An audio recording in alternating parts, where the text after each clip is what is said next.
Hi, I'm Dr. Y.V. Rao, plastic and cosmetic surgeon from Dr. Y.V. Rao Clinics, Hyderabad and Vizag అండి.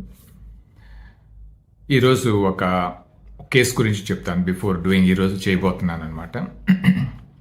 అంతకుముందు few times వచ్చింది పాప అనమాట, 26-year-old, otherwise reasonably good looking.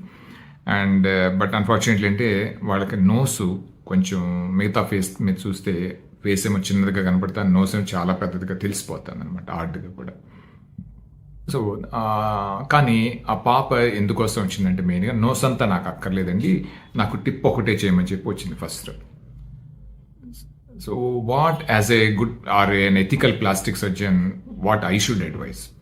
So ఎందుకు ఇది చెప్తున్నానంటే ఒక్కొక్కసారి ఏంటంటే మీకు తెలియకపోవచ్చు, ఆర్ అంటే ఫర్ వేరియస్ రీజన్స్ ఏంటంటే ఎస్థెటిక్స్ కొన్ని తెలియకపోవచ్చు, లేదా అదర్ రీజన్స్ వల్ల కొన్ని పార్ట్స్ తెలియకపోవచ్చు, కొన్ని పాయింట్స్ అనమాట. అది ఏం పాయింట్స్ అంటే ప్రతి హార్మోనియస్గా ఉండాలి ఒక ఫేస్ కానీ ఎనీథింగ్ స్ట్రక్చర్స్ చూస్తే కనుక ఫేస్లో దానికి తగ్గట్టుగా ఇయర్స్ పొజిషన్ ఈ 1/3 ఉంటుందన్నమాట ఇలాగా.